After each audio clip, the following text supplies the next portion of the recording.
Christ is risen. He is risen indeed. Kia ora te whānau I hukaraiti. Today's message is for Resurrection Sunday, 31st of March 2024. And the text we're going to use is Mark's Gospel, chapter 16, verses 1 through to 8. When the Sabbath was over, Mary Magdalene and Mary, the mother of James, and Salome brought spices, so that they might go and anoint the body of Jesus. And very early on the first day of the week, when the sun had risen, they went to the tomb. They'd been saying to one another, "Who will roll the stone for us from the entrance to the tomb?" When they looked up, they saw that the stone, which was very large, had already been rolled back. As they entered the tomb, they saw a young man dressed in a white robe sitting on the right side, and they were alarmed. But he said to them, "Do not be alarmed. You're looking for Jesus of Nazareth, who was crucified. He has been raised. He is not here. Look, there is the place they laid him. But go, tell his disciples and Peter that he's going ahead of you to Galilee. There you will see him, just as he told you." And so they went out and fled from the tomb, for terror and amazement had seized them, and they said nothing to anyone, for they were afraid. Christ is risen. He is risen indeed. This is the simplest gospel narrative, the simplest telling of the resurrection story. And Mary Magdalene is central to all of them. She's considered in all the narratives, and one thing that comes through, particularly in the others, is that she only wanted to care for Jesus' body. This is not just front and centre, it's the whole of her intention. For her, there was certainly no expectation of resurrection. The man that she had loved so deeply was dead. And here they are, they're pondering how to enter the tomb, because the stone was large. It was something that they realized they hadn't planned for. Yet as they approached, they discovered that the tomb was already open. The stone had been rolled away. I just want to suggest simply that it wasn't to let Jesus out, but to let them in. And they found a young man dressed in a white robe, sitting, I imagine, perfectly relaxed, simply waiting for them to arrive. And he has a message. Now, all of this is alarming to them. That's the word that we see here in the English. And I can imagine the adrenaline pumping through their bodies. His message is simple. He starts by telling their story. Don't be alarmed. He recognizes it. He just sees them. He knows what's happening on the inside. How often do important biblical messages start that way? Don't be afraid. Don't be alarmed. Be strong and of good courage. And then he goes on, you're looking for Jesus who was crucified. I know why you're here, but he's been raised and he's just stepped out. Just check. He's not here. Where he was laid, just look and see. Now, go tell his disciples and Peter that he's going ahead into Galilee. You'll all meet him there, just as he promised. That's it. On your way. And they don't need telling to go. They're terrified. And they just ran. I kind of have this picture of almost like headless chooks anywhere. They're just out of there. And I imagine that they had dropped everything they were carrying and ran as fast as their legs could carry them. Perhaps without any clear sense of direction, just as long as they were away.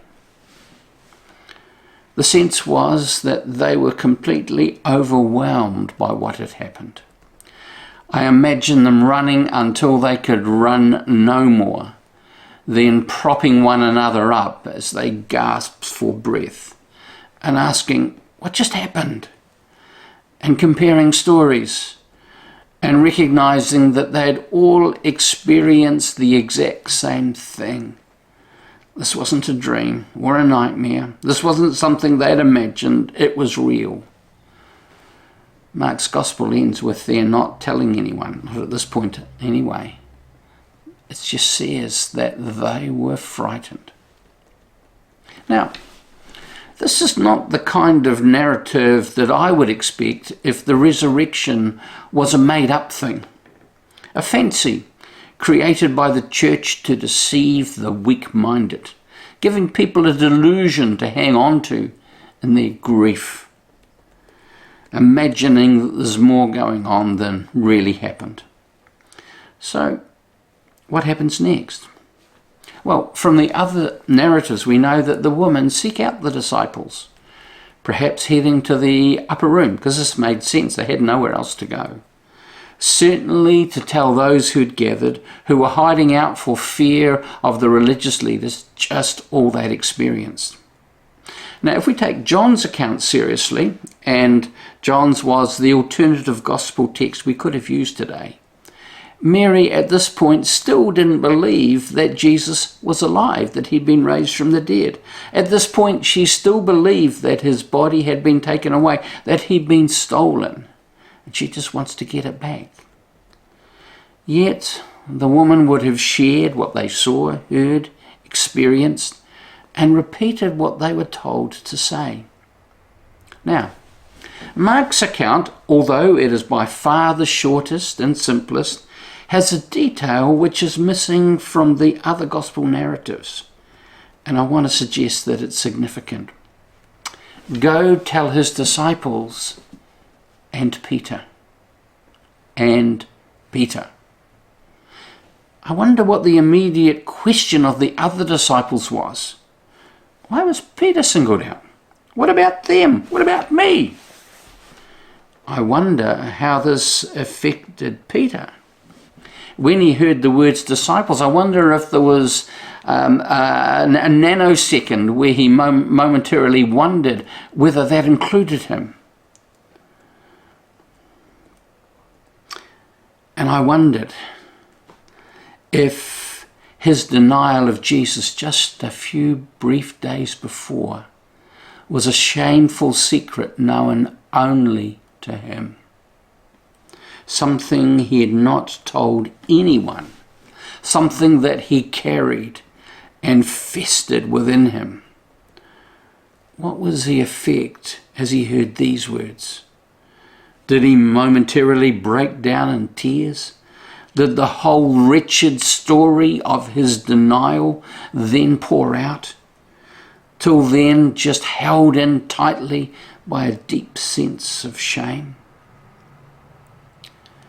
And so we see Peter pinged, Peter put on the spot, Peter being called forth all that had happened, and Peter ultimately set free.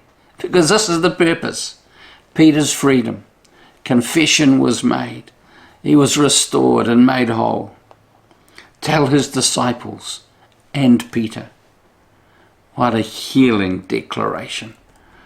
What further evidence of authenticity of the narrative, revealing a secret only known to Peter. And telling Peter, and all of us Peters, that it's okay, that failure isn't the end. There's always a pathway to redemption, and that it's Jesus that takes the initiative. It's not coming from us. It's Jesus who reaches toward us. The risen Christ offers each of us a new beginning, a fresh start, a new life. No matter how badly we've failed, no matter how far beyond the pale we imagine that we've strayed, no matter how wretched our lives have ultimately become.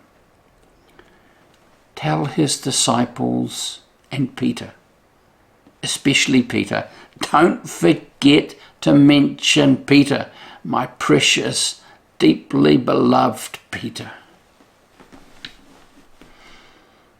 Christ is risen. He is risen indeed.